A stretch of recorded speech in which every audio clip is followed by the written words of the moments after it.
All right, hello. My name is Brandon, and I've decided that I want to do a series of kind of interviews with friends that I have. I know a lot of people that are involved in the sciences or in engineering that have a lot of very interesting experience, and I wanted to talk to them about a little bit about science history, things that they may not know from the world of science that have given rise to these strange and wonderful things that we have in our lives today that we kind of take for granted. So I'm here interviewing my friend Jim. Tell me a little about yourself. What's your background with science? What do you do? Okay, well, I'm an aerospace engineer. I went to school at University of Texas in Austin, and then I went and worked with SpaceX for 6 years. And there we built Falcon 9 rocket and helped on the Dragon spacecraft as well. That's currently flying to the International Space Station for people that aren't familiar with that program, resupplying astronauts. And then recently I just joined a new company working on the Hyperloop, which is an idea for a high-speed transit system. Cool. And the Hyperloop, just in case people don't know, that's where you basically have a big long tube that you evacuate from air and then shoot a train through it at like hypersonic speeds or something, right? Yeah, that's pretty cloose. All right. Yeah, it's trying to go about the speed of a jet. And Are you serious? I didn't know it was that fast. yeah, it's 300 meters per second is kind of the target, or like 600, maybe something like 670 miles an hour. And Wow. yeah, basically you fly through a tube, and it's runs all off electricity, so it's like super sustainable, super energy efficient, and yeah, Cool. change the world. So how did you get interested, I guess, in science to begin with? What was kind of your impetus? So I guess a little bit of background. I first met Jim. I also went to the University of Texas, and my background is in biochemistry and analytical chemistry. But Jim and I met because I was walking past him, and I heard someone say, yeah, I kind of want to be an astronaut. And I was like, I want to be an astronaut. I want to sit next to this guy and see what he has to say about things. And that's how we ended up becoming friends and, hanging out over the next couple of years. But I guess, yeah, how did you get interested in the field of, seeing what's new and possible out there? Well, actually, I was just thinking about this the other night. My dad, when I was young, would read to me before I went to bed, or we'd read together these different books. And one of the things that really kind of I was thinking tied a lot of this together was there's a series from Time that a different book would come out like every month, and they'd send it to you. One would be on like knights and castles, another one would be on sea animals, another one would be on transit or whatever. The normal progression from knights and castles to sea animals to... Yeah, it was every subject, and it was like filled with pictures, and would talk about technology or whatever else of the time for like the medieval people, so catapults and armor and all that stuff. And then the one on transit I remember had some really cool sections on rockets, and as well as maglev trains, which were kind of just coming. I mean, this was like the late 80s when I'd be reading this stuff. So there's a page on the B-2 bomber. That was the very last page in the book, and it was really cool. And the second to last page, I think, was on a maglev train. So I was just thinking maybe this sort of stuff really left an impression, and I was always interested in it, fighter jets and rocket ships and all this sort of stuff. So probably those experiences reading. All right. I mean, that's very similar. I definitely remember as a kid, the first thing my parents got me, the first two toys I remember getting were a My Little Pony doll and a scale model of the space shuttle on its rocket gantry. So it's very awesome. Two very connected. Do those things like play together? Did the pony go? I think the pony did spend a little bit of time riding into space, going up among the stars. So it was definitely got pushed on me at a young age as well, and I found it fascinating. Cool. So you're a rocket engineer, and you do a lot of very interesting technological things. Jim, how much do you know about electricity? Very little, relatively speaking. Yeah. I mean, just what you learn in physics class, I guess, and maybe one electrical engineering class. So mostly you've dealt with mechanical things or physics, like rotational dynamics and things like that, orbital mechanics, but not a lot about electricity. Well, I have a story. I have a story about electricity for you, kind of tracing a particular path and a particular set of inventions over a while, and I'm interested to see kind of what your impression is on how this was developed and where you think these kinds of things might be going in the future. Okay. So, all right. So electricity kind of got its big start in around the 1700s. People started actually getting a lot of new discoveries were going on around that time. And people had a very general sense about electricity before that. People knew that it existed in some sort before then. You know, the ancient Egyptians, they knew that there were these crazy fish that swam around in the Nile that if you touched them, they would shock you. They were called the thunderers of the Nile, and those were like electric eels back in the day. They knew something was going on. And there was a dude named Thales Miletus. He was a Greek dude. He was a natural philosopher from back in the day who would rub all these amber rods on cats and would generate static electricity off of them. Why not? Yeah, definitely. Why not? And they noticed that after you did that, you could like use the rod to collect like feathers and things like that from around the area. Which definitely, like, I love those kinds of stories because, one, how the hell did that start? How did some guy just like, I'm gonna take this amber rod and rub it all over my kitty cats and see kind of whatever happens. It's like science in the old days. You could do whatever you wanted to and didn't have to have any justification whatsoever.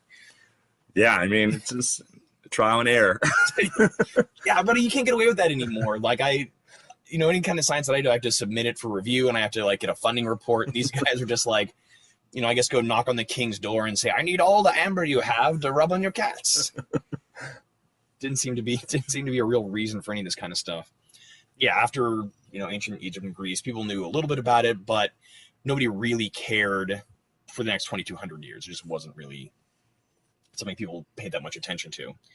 Mid 1700s, though, a lot of very rapid progress started to happen. So scientists were able to develop these electrostatic generators. So basically, primitive Van der Graaf machines, which I don't know if you know anything about those, but it's like a beaver pelt used as a pulley or something like that. Yeah, it's almost exactly that. They would take like leather and rub it on glass, and it generates static electricity, but shoots lightning and stuff. Yeah, you can use it to shoot some lightnings. But those things aren't very good because they don't generate a lot of current. They generate a lot of voltage, but you don't get a lot of current, and that current's very, very hard to maintain.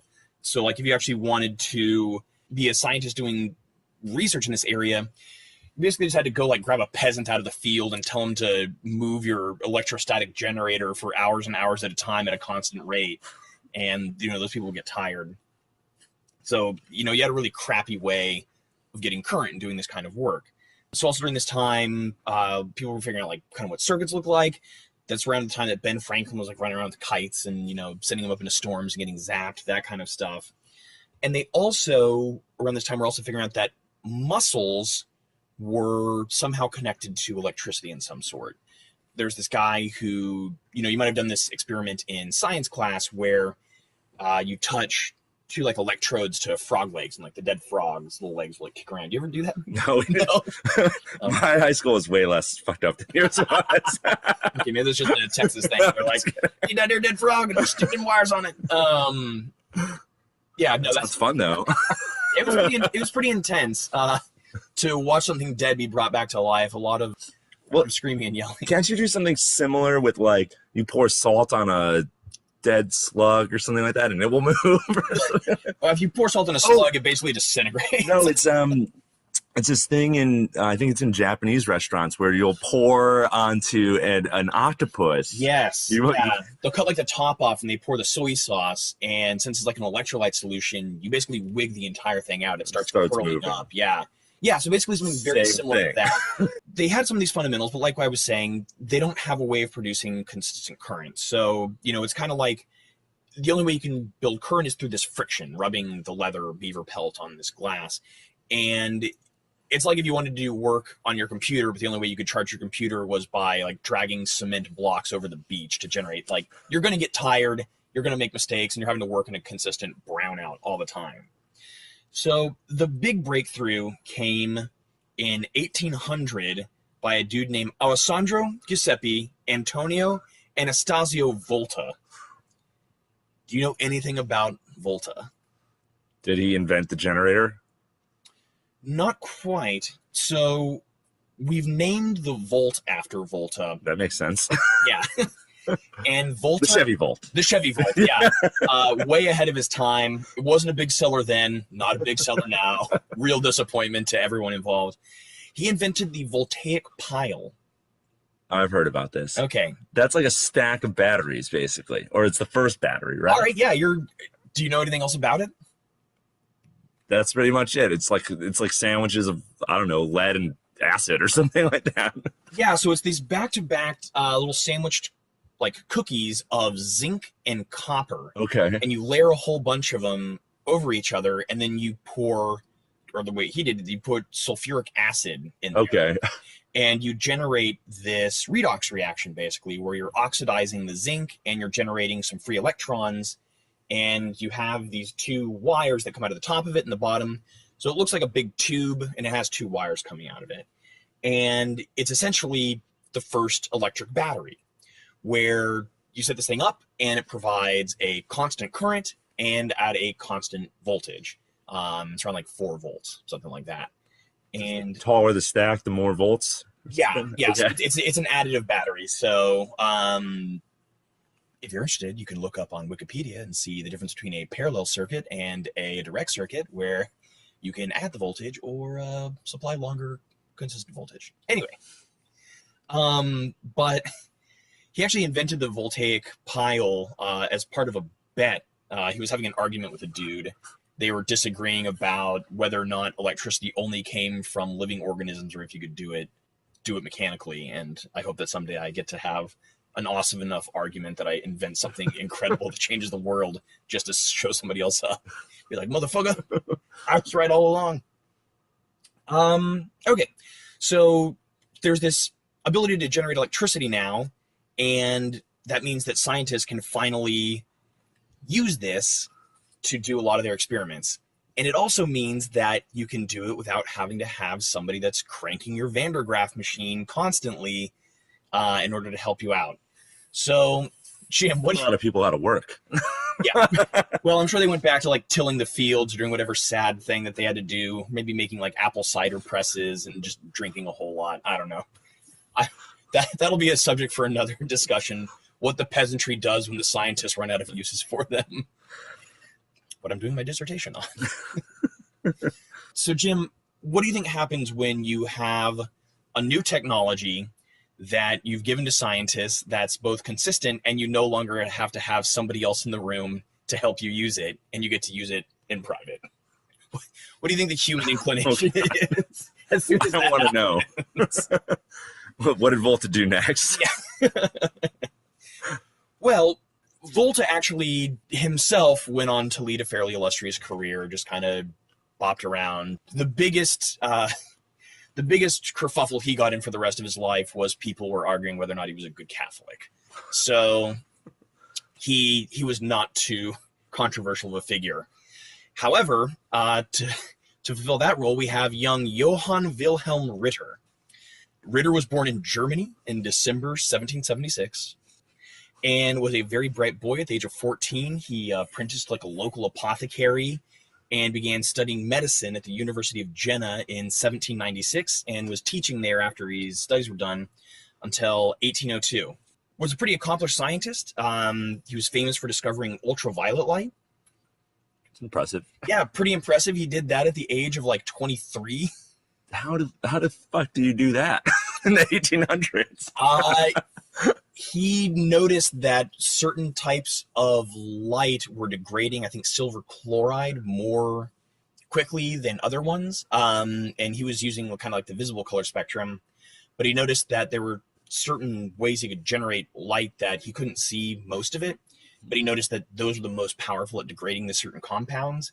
And he was like, I hypothesize that there's things beyond what the human brain can perceive, blah, blah, blah. Everyone was like, you're a fool, Ritter, you're a fool. But he kind of went on and became, relatively famous and kind of banged this all out. So not too bad for 23. I definitely was not. Yeah, what have you done lately, Brandon? Let's see. I drank a couple of beers yesterday and made guacamole this morning. So Space Team. Space Team. A little bit of Space Team, so there's not too bad. All right, so this guy seems like he has his life together in a decent way, right? Like, yeah, he's making discoveries, killing it, teaching at university, he's got his medical degree. Ritter was also a part of the German Romantic movement, which sought to emphasize the tension between the everyday world and the seemingly irrational and supernatural projections of creative genius. Sounds super German. Super romantic sounding. Yeah. But I think you should put a pin in that, because I think that plays a large part in how the rest of this story develops.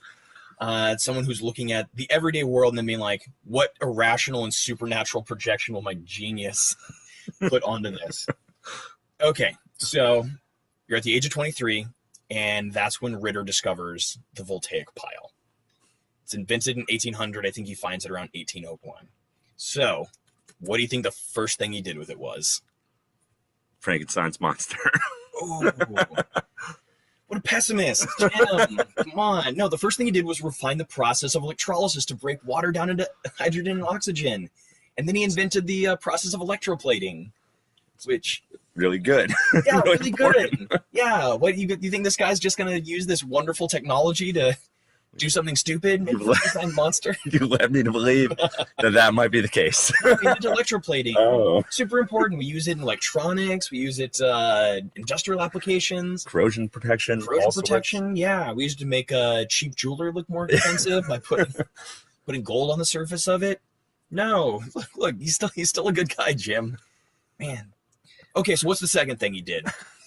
I have no idea. Well, maybe you were kind of right the first time. He began experimenting with things. So he finally had this constant source of current that he could use, and he was like, all right, I've already done some good things with this. I have a good name. Time to besmirch that all as fast as possible. So Luigi Galvani is the guy that discovered that when you put the current through frogs' legs and stuff, they hopped all over the place. And Johann Ritter decided, well, what happens to a living body when you start applying current and voltage through all of your delicate living members? Yeah, so this is DC current, right?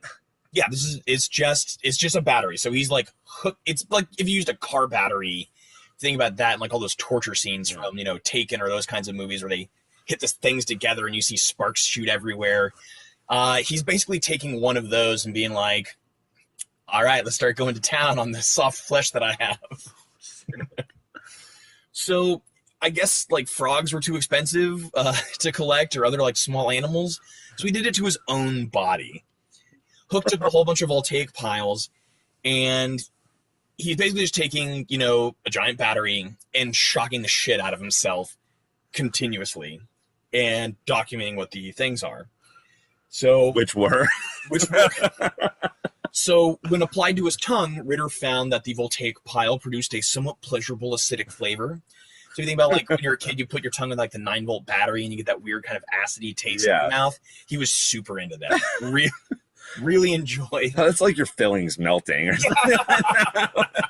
Yeah, it tastes like that mercury amalgam is from back in the day. I mean, again, old-timey scientists didn't care. They're like, time to drink a dram of mercury each day to keep the syphilis away. Like, when he placed the wires up his nose, he found it caused spasming and sneezing. No big surprise there. When he used the wires to touch his eyeballs, he found that explosions of color were produced.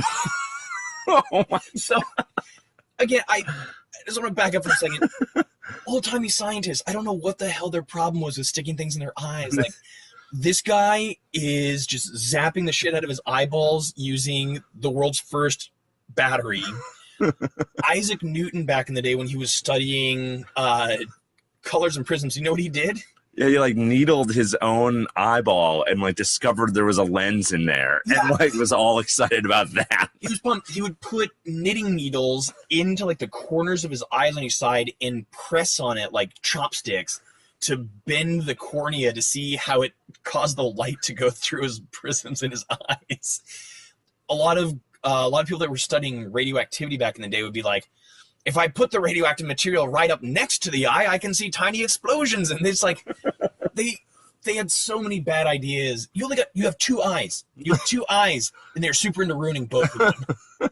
They could not stop themselves. Okay, anyway. So he put electricity in his own eyeballs. He also stuck them in his ears, but I couldn't find any description of what happens if you stick them in the ears. I think you just lose your hearing. I don't know.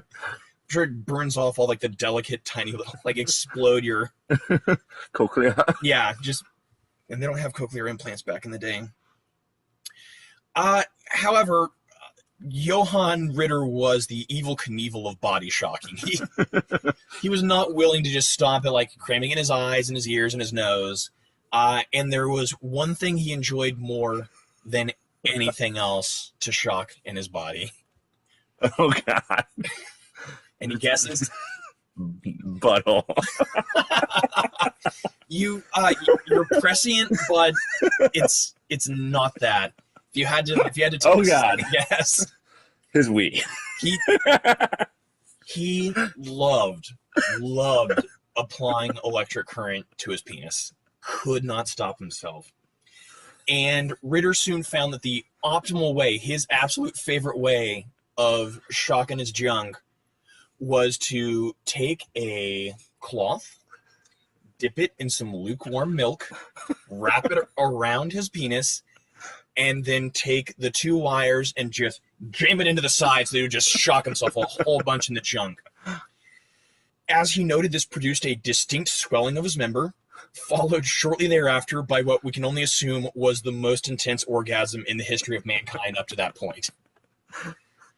So there's something about the properties of milk that make it better than anything else in this situation. I don't know. I assume he tried a lot of different liquids. This gentleman seemed very devoted to the practice that he was undergoing. So we have Johann Ritter, who, along with discovering UV radiation and electroplating, also discovered electromasturbation.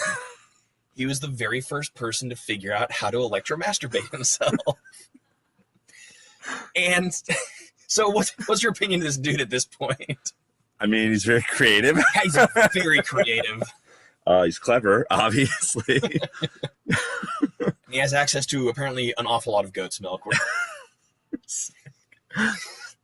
So to make things even weirder, if this was just a dude who was shocking the shit out of his Johnson all the time, he'd be no weirder than your average Craigslist user today. But he would tell his personal and professional acquaintances that he was going to marry his voltaic pile, including writing to his publisher, "Today, I marry my battery." Which I guess we can only assume that his publisher wrote him back like a letter of congratulations. It was sort of like, great, do we send a gift or we invite? Like, I don't know, but... Well, what he was doing back then would have been considered rather strange, I think. And so they had to put it in the context of the times. Yeah. And they're like, well, he is sleeping with this machine, yeah. So I think out of respect for the machine, he should marry. There was a lot of pressure from his friends. Okay, so you think it was externally applied, but they're like, you have to make an honest battery out of that piece of machinery. So, I guess I should have also mentioned that at this point, Ritter was already married in 1804 and had 4 kids. Oh, it's his mistress. Yeah. So if he's cheating on his wife, basically, with his battery, I'm like, how do you think his wife felt whenever he would go into the basement to do more research? Just incredibly jealous, wondering. Oh man, I don't know. Having to keep the kids from going down there to find Dad. Oh, God. Just imagine being one of his kids. So sad. It just had to be the worst. Like that first time you try to go down into the basement when Dad's working, your mom's like, no. Having to pull Ritter aside. You have left that door unlocked for enough time. The kids are gonna find out. I can deal with it, but if little Johann has to go down there and see one more time what his daddy's doing, I am taking the kids and I'm going to my mother's house. Oh, God. So Ritter actually became addicted to self-electrocution and continued to apply shocks to his body for longer and longer times. And he built larger voltaic piles so that he could get more voltage out of them.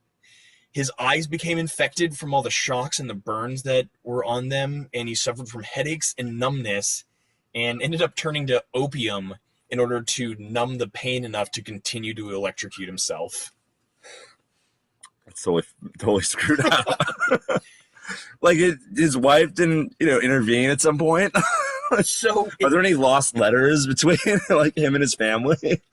we don't have. I couldn't find lost letters between him and the family, but I could find some stuff that he was writing to other scientists at the time, who were making comments. One guy wrote that, Ritter was the person who had the most thorough disregard for his own body that he'd ever seen his entire life. And Ritter ended up writing, "I have not shrunk from thoroughly assuring myself of the invariability of their results through frequent repetition." Writing about, like, he can't stop. So at this point, he's no longer sciencing whatsoever. Yeah, his publication record dropped off pretty steeply after he found the battery and got done with electroplating. He was like, well, I guess all of my quote unquote science from here on out is going to be mainly seeing how much current I can run through my junk. He ended up getting into a lot of fights with members of the Bavarian Academy of Sciences, who thought, yeah, like you're saying, so close-minded. Yeah, they're very unwilling to have an open mind about what science could be and should be and would be. I feel like Ritter would have been perfect for being a scientist in like the 1960s or something like that, just where you could do whatever you wanted, whenever you wanted, and people were like, yeah, man, just explore the cosmos and the consciousness. Like, if you just have to do a little bit of self-electrocution to do it, then whatever, man. During this time, Ritter also had no regular source of income. I think he had a little bit of funding from like a patron that he had for a bit. Zinc and copper doesn't pay for itself. Yes, definitely doesn't pay for itself. That goat's milk isn't cheap after a while. It goes bad after a couple of days, especially when you're running some hot current through it. Will give you a little curdling. Very, very different type of dick cheese. Yeah, what happens to milk when you electrocute it? Just heats up. Is that some rapid way of making cheese? Do you pass a current through it and just turns into a block of cheese, like curd and whey? Only one way to find out. I don't know. All right, well, we can get some batteries when we're done here. Around here. So, like I said, he had no money. He was in a bunch of fights with members of the Bavarian Academy of Sciences, and he was in declining health with tuberculosis. And a lot of people think it's because he kept shocking himself that he basically ruined his body, ruined his health. His body couldn't keep up with all the damage he was doing into it. And he ended up dying at the age of 33 in 1810. Oh, that was fast. Only 10 years after the discovery of the voltaic pile. He killed himself in 9 years by zapping the shit out of himself. It's a sad story, but it's even sadder when you realize it was only 21 more years until Michael Faraday invented the electric dynamo in 1831. And then he could have really put some juice through his dick. If he just could have been a little bit more patient, he could have had 50 amperes and 30,000 volts. Could have done some real tasing, but nope. Had to have it all up front. So, yeah, what do you think about Johann Ritter? I mean, I'm actually kind of sad. I mean, guy seems like a super genius. He falls in this trap it's too much to resist. The funny thing is that an electricity joke, Jen? Too much to resist?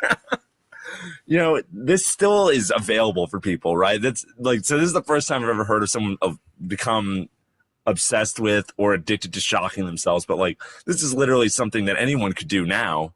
So I don't know. That's kind of a strange thing. You don't hear about this ever. Oh, what you mean is you haven't heard about it yet, because our story is not done.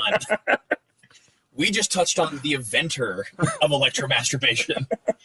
We're gonna touch a little bit more on the current day practices of electromasturbation. Oh, good. I thought the science had died with him. No, this was not a secret that he took to his grave. He made sure that there were a couple of published papers and DIY manuals for this kind of thing so it could live on. So electricity continued to capture the popular imagination through the 1800s. So Mary Shelley with Frankenstein, that was written in 1818, where Frankenstein creates Frankenstein's monster by harnessing the power of electricity to bring dead flesh back to life. And there are actually a lot of traveling shows around this time where people were taking dead bodies and they had little either voltaic cells or they had generators and they would go around with corpses, gather a crowd together and be like, behold the dead man rise again, and they would like touch the wires to its face and see all like the dead muscles like twitch and contract. I don't know where they were finding these dead bodies, by the way. Yeah, that sounds horrible. Like, isn't that like a really, you know about disease, like you can get really sick from like handling dead people, right? Oh yeah. Like, I mean, you're currently these things are like, these people need fresh corpses, Brandon. they're not hauling the same corpse moving them to Texas. They're grave robbers. I think they probably are grave robbers. I think they just like go in, kick down the door or whatever like funeral home is nearby, make off with old Steve. But okay, so they started off by doing the zaps on the face, but the big showstopper of these traveling shows is they would take a electrified rod, ram it up the corpse's anus, and then flip the switch on the current, and it would run enough current through the body that the entire dead body would sit up and stick its arms out and shake a whole bunch and scare the shit out of everybody in the crowd. That's so fucked up. People are horrible. But like it's one of those things where people talk today about the fact that like there's too much violence on TV and weird things that kids see. Back in the day, you could pay a nickel to go see a dead body have an electrified rod crammed up its anus and then shocked to the point of sitting up and shaking and moaning. That's absolutely horrifying. Haunted houses were very different back in the day. Real bodies. More realistic. Yeah. But all this interest is what drove this technology, these batteries, to be improved upon.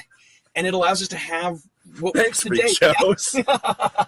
Now my phone lasts 50% longer. Yeah, otherwise, no one would care about this kind of thing, and you'd have to, you'd only have the phone that plugs into the wall. You wouldn't be able to have your cell phone. Your iPod wouldn't work, and it's all due to Volta and his giant voltaic piles, and Mr. Ritter, who's super excited about getting batteries to work a little better. So let's talk a little bit about electromasturbation in the current day and age. So it's currently used to help guys that are suffering from like spinal cord injuries or multiple sclerosis or diabetes. I'm not sure why diabetes, but people that have a hard time either getting an erection because they either lost connection with their body because they have spinal cord injuries or they're just not able to do it. And this was first used scientifically in 1948 in a manner that wasn't creepy and in somebody's basement using goat's milk. So as per the instructions, an electric probe is inserted into the rectum adjacent to the prostate gland. The probe delivers an AC voltage, usually 12 to 24 volts at a frequency of 60 hertz, with a current limited to usually about 500 milliamperes, although some devices generate currents of up to 1 ampere. How is that pretty high? I have no clue. All right, so anyone listening, let us know if that's... Is that a lot? Is that way too much to be running through your body? I don't... The probe is activated for 1 to 2 seconds, referred to as a stimulus cycle. Ejaculation usually occurs after 2 to 3 stimulus cycles. Care must be taken when using currents greater than 500 milliamperes, as tissue burns may result due to the heating of the probe. So as far as I can tell, the voltaic pile that Ritter was using, he was able to get about 500 milliamperes hours from that. Okay. How did you perform these calculations? Trying to look at like the ones that Volta built and seeing roughly what they could provide. I made an estimate, although there's a very real possibility that he just built an enormous voltaic pile possible of running the Hyperloop. Just going to town. The stimulus voltage stimulates nearby nerves, resulting in contraction of the pelvis muscles and ejaculation. So when this happens, as far as I can tell, the person that's receiving this treatment is under general anesthesia, and there's a helper, one of whom sort of like massaging the urethra or, giving a hand job, as we call it. Another person kind of like is pushing on the prostate with the electric probe. With the electric probe. And you sort of go through a couple of cycles of that, stimulus cycles, and just kind of see what comes out on the other end. I don't know. So then they collect this, and it's used for like either fertilization or storage so that people can have kids later on. I was wondering what the point was. Oh, I'm sorry. I should have led with that. No, it's just so that you can take a couple people that have Is strange, this fun or debilitating illnesses, put them under, and then electrocute them to a mission. why are they under general anesthesia? No, medically, it's so that they can collect the semen for use in like fertilization treatments. People that can't have erections or can't have sex with their partner. It's so that it's a good thing. Yeah, it's a good thing. It's a practice that's helping these people out. Let's talk more about its uses and abuses in current culture, though. So we couldn't end on it with a good thing. we couldn't end with the good thing. If you go on Amazon right now, you can buy a wide variety of these for home play. Ones that both plug into the wall and ones that run off of battery packs that you can strap onto yourself. Well, it's convenient that in the hospital setting you're using 60 hertz, and that's what we have through a regular wall outlet, right? I thought we had 110 or 110 volts. Oh, 60 per, okay. 60 hertz. It's perfect. Or the hospitals are lazy. One of the two. Yeah. Either or. So you can buy a lot of these. Apparently they're very, very popular. But here's the point where I should mention that sometimes people get very embarrassed about purchasing these kinds of things, as people why. As people are wont to do. So I knew a woman in grad school who worked in a primate lab, and they had an electromasturbator for the primates in there so that they could collect semen and do tests to see how fertile all the monkeys were, not the monkeys, the apes. Apparently, from time to time, the electromasturbator would go missing for a while, and the person in charge of the lab would have to send an email out to the grad students and be like, if you've taken the monkey electromasturbator, please return it to the lab. We can't have this piece of equipment go missing and people using it. Also, please clean it before you return it and its use in our scientific experiments. That's fucked up. People are stealing monkey masturbators and using those because they're not willing to just go on Amazon and have it shipped to their door. It seems like you're more likely to get caught in an embarrassing situation stealing one from your work. That's just, maybe these people aren't thinking very far ahead. I think they have a very short horizon, and it lasts right up until the point of ejaculation. After that, all the guilt and doubt sets in. You're like, oh no, how do I get this back? And it's not dishwasher safe. All right, so Jim, that's kind of the history of the battery and its uses in electromasturbation. So what do you think Volta thinks about how we've been using his invention? So sad. just no end to the disappointment involved. I mean, there's two sides to the coin. On the one hand, it's being used for good, right? Helping people have children. On the other hand, it's making people happy. That's good too. But it's driving people to commit crimes and to hurt themselves. So anyone out there listening right now, just be safe if you're going to do this sort of thing. All right? Yeah, don't go off the rails. Remember your limits. And at the end of this, I'm going to put a stinger that has the number to an addiction hotline in case you feel that you can't manage your own urges with your own personal electromasturbator. So thank you very much for listening. And this is Story Time with Brandon and Jim talking about stories from history. Have a good day. Call the Addiction Help Hotline at 800-356-2058. End the addiction. Call 800-356-2058.